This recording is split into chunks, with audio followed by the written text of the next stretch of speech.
Perfect.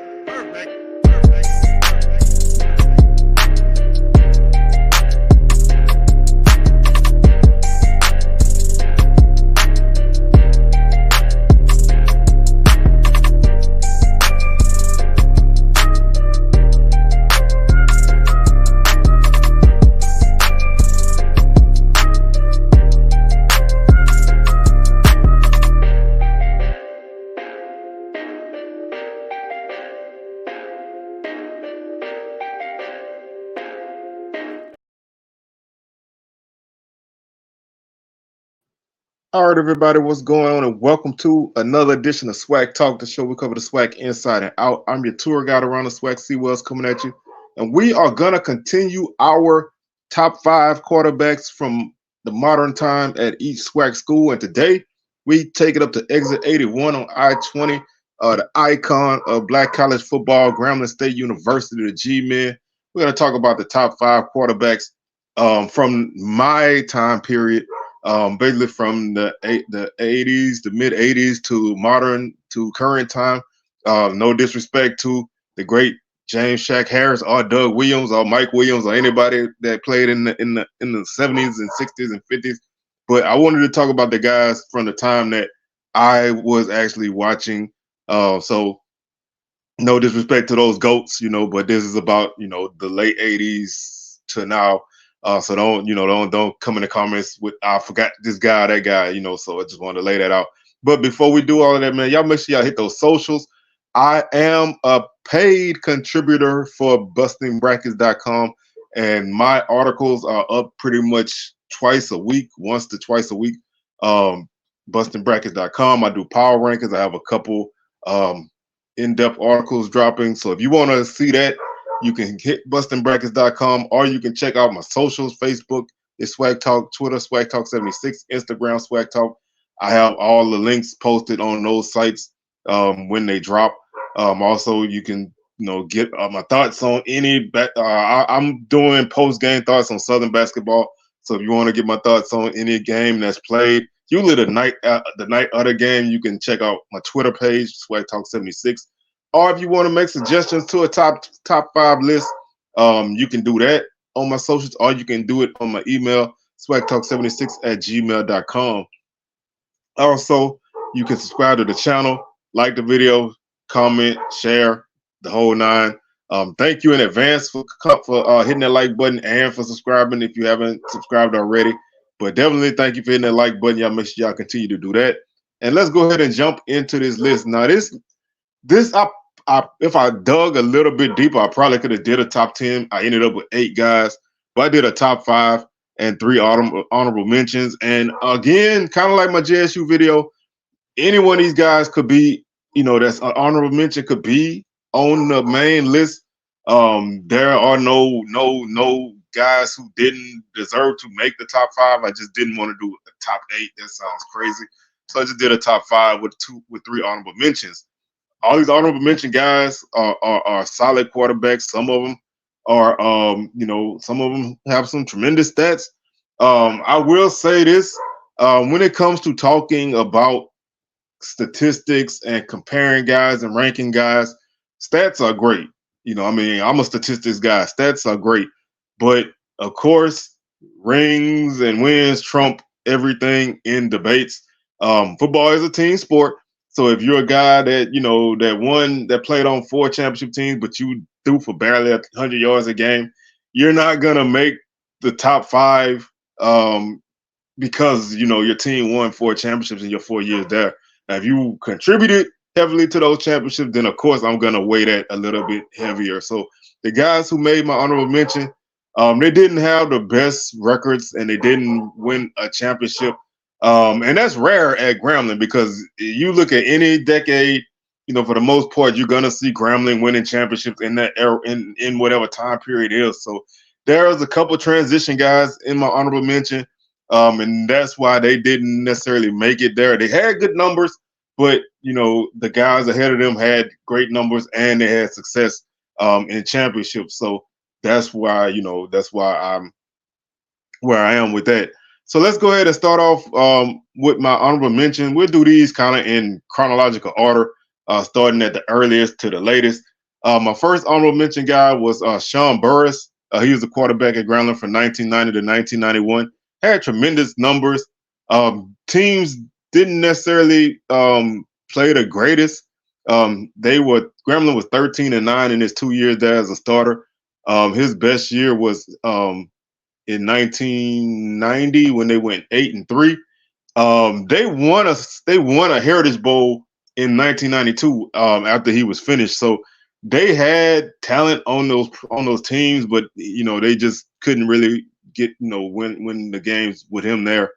He threw for 4,447 yards, 41 touchdowns, and 16 interceptions. So that's what puts him on the honorable mention list. The next guy on the honorable mention list is a guy who played at Southern, who is a Baton Rouge guy. I know him. Not that that means anything, but he's a guy that I know. He's about my age. And that's Lionel Hayes.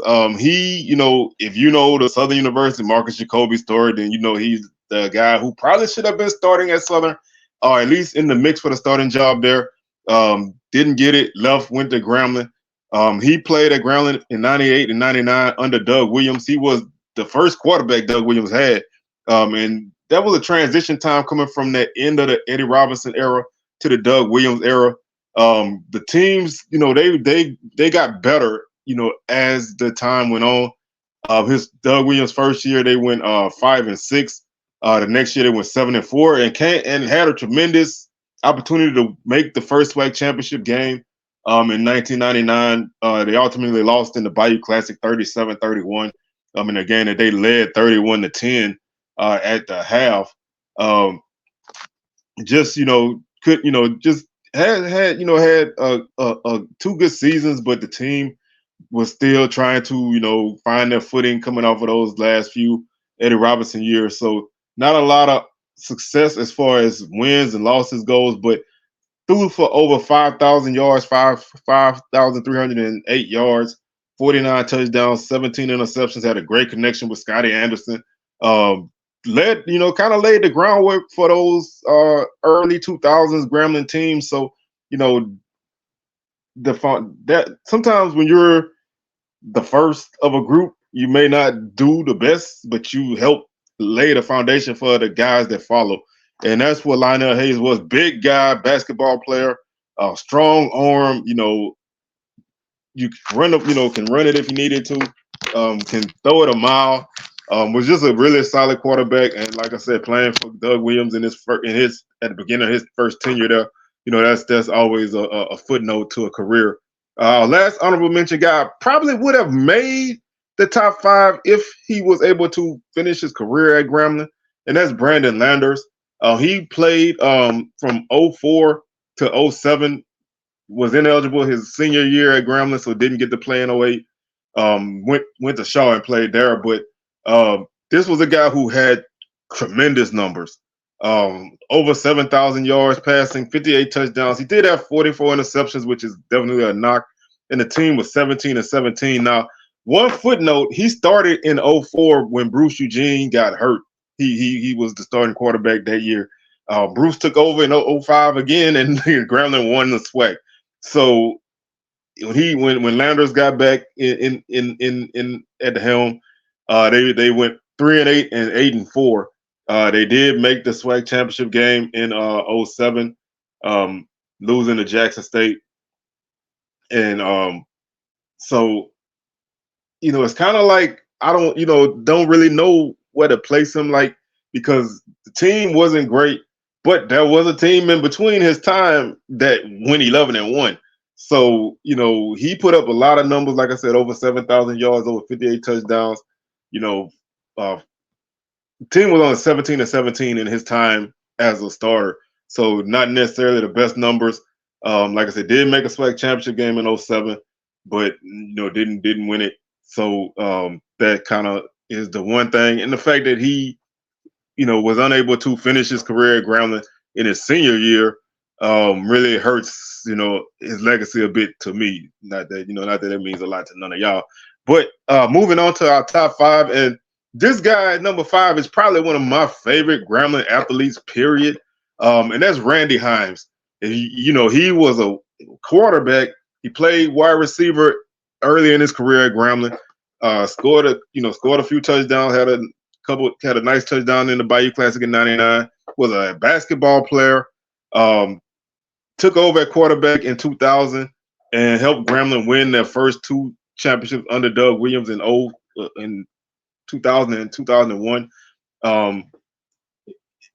He led Grambling to their first 2 SWAC championships in 6 seasons. He passed for more than 4,400 yards and 33 touchdowns. Finished his career 7th all-time at Grambling. Grambling was 20-3 in his time as a starting quarterback, and like I said, just a tremendous athlete. Went on to play for the Baltimore Ravens. That was a guy I enjoyed watching him play. Wasn't the most polished guy at quarterback, but he was a guy who could definitely hurt you. And like I said, he was a tremendous athlete. Had a chance to see him play basketball at Grambling. So, that's probably one of the guys that I probably saw more than anybody else. And I really, I would have really put him higher on the list because of my personal preference, but I didn't want to shade a lot of great guys in front of him. Those teams he played on in 2000 and 2001 were tremendous. They were able to go 10-1 and 10-2 in his time as a starter. Like I said, 2 SWAC championships and just tremendous teams. My number 4 guy is a name that I remember from being younger. I was like 10, 11 years old his time there, and that's Clemente Gordon. He was the quarterback for Grambling from '86 to '89. Had an 8-year career in arena football. He was drafted by the Browns in the 11th round of the 1990 draft and the White Sox in the 51st round of the '90 MLB draft. So again, another guy who was a 2-sport guy. He was the Offensive Player of the Year in the SWAC in 1989 as Grambling won the SWAC that year. He was also first team all-conference in '88. He passed for more than 5,000 yards in his time at Grambling for 50 touchdowns and 17 interceptions. Grambling was 29-16 in his time at Grambling. Like I said, one of the first guys I really remember hearing his name when I was coming up. Like I said, I was like 10 at that time. So that's probably like your peak sports time. Like I remember the early '80s. I remember guys like Willie Titan. I remember Jerry Rice and all those kind of guys. But hearing certain names you hear, they just stick with you. And Clemente Gordon was one of those names that just stuck with me. Even when I didn't really even know what he did, I just still knew his name. It's like when I first started to put this list together, that was the first name that popped on my list, and I was like, I don't even know this guy. I didn't even know statistically what he did. I just knew he was a Grambling quarterback that stood out to me at a young age. And like I said, here we go, 10 years later, and name is just still on my list. So, like I said, he was a guy who played for some really good teams. Like I said, that late '80s, the mid to late '80s was really Jackson State time, but Grambling still had some solid teams. Like I said, they were 7-4 in '86, 5-6 in '87, 8-3 in '88, and 9-3 in '89, winning the championship '89. So they didn't really win a lot of championships in the '80s. They won 2 in '80. They won 3, 1 in '80, 1 in '85, and '89. Excuse me. So that was really Jackson State time. So Grambling was kind of still in the mix, but they had a great guy in Gordon who, like I said, threw for over 5,000 yards and 50 touchdowns. So really big time guy, another dual sport athlete. You always got to love those kind of guys. My number 3 guy is, again, probably this was like my real time paying attention to football was like high school and college, and that's Kendrick Nord. He was quarterback at Grambling from '93 to '95. One game that always stands out to me is that Alcorn game that they played in '95 against McNair. In McNair, no, was that McNair? No, that wasn't McNair. Against Alcorn in '95. No, that was '94 against McNair. McNair senior year, 63-56. That was a game that was just an offensive explosion. And Nord had a hell of a game in that game, battling Steve McNair in '95. Let's see what year was that. In 94, they went to that was the same year they went to the Heritage Bowl in 94. They won SWAC that year. That was his only SWAC title. 95 was kind of like the downslope of Grambling football under Eddie Robinson, unfortunately. So he was like the last guy before the Doug Williams era took off, when they had a talented quarterback. And he, like I said, he was a guy who put up tremendous numbers. Had a 52%. Let's see. He was 21-13 as a starter with one SWAC title, threw for over 6,600 yards in his career. So again, a guy who was able to get a ring, put up great numbers. Like I said, he had an epic game under his belt. Was just at the at almost the tail end of that Robinson era. So those teams started to kind of slide after that. But he was like that last guy before the start of the Doug Williams era. Number two guy. Now, depending on who you talk to, 1 and 2 can be debated and flipped. I never will switch mine. There's no disrespect to my number 2 guy, but my number 1 guy is always going to be my number 1 guy at Grambling. Number 2 is Devontae Kincaid. 2 years starter at Grambling. In 16 and 17, played on 2 tremendous teams. They won the Celebration Bowl in 2016. That was the first team in the SWAC to win the Celebration Bowl. Team was 23-3 in his time at Grambling. They really should have beat Arizona that year, but he got hurt in the second half of that game, and they ended up losing. Was just a tremendous dual threat guy. He was 22-19 or 342 passing in his junior year for 31 touchdowns and 4 interceptions. He threw for 299 yards against Alcorn in the championship game, and then he beat Central in the Celebration Bowl. His senior year, he threw for almost 3,000 yards and with 217 or 368 with 23 touchdown passes and 4 interceptions. And he ran for 408 yards and 6 scores his senior year.